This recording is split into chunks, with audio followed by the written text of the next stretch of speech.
OCHA and the humanitarian community working there in the Kivu provinces in eastern Congo are extremely concerned about the impact of the escalating fighting is having on the protection of civilians and their displacement. We're also concerned that the humanitarian operations are increasingly difficult to carry out. Humanitarian assessments who were scheduled for yesterday had to be cancelled following the renewed fighting around Goma. Also, the relocation of some NGO staff members from Walikale and Rutshuru territory in North Kivu has meant that aid is increasingly difficult to carry out, which in turn puts thousands of people at risk.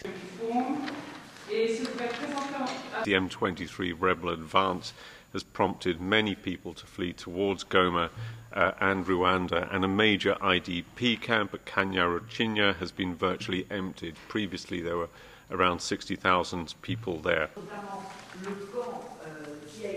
There's also a serious risk of a spike in cholera cases due to these population movements. Cholera was already present in the Kanyaruchinya camp and in Goma, and the camps that are receiving displaced people are seriously short of water and sanitation facilities.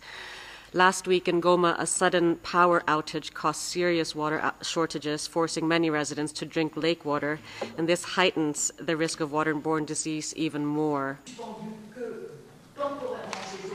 The advances made by the M23 rebel group over the past few days have been accompanied by a significant number of violations of human rights and international humanitarian law committed against civilians, particularly those fleeing the combat zones. These violations include wounding and abduction of civilians, including women and children, looting and destruction of properties, and threats to journalists.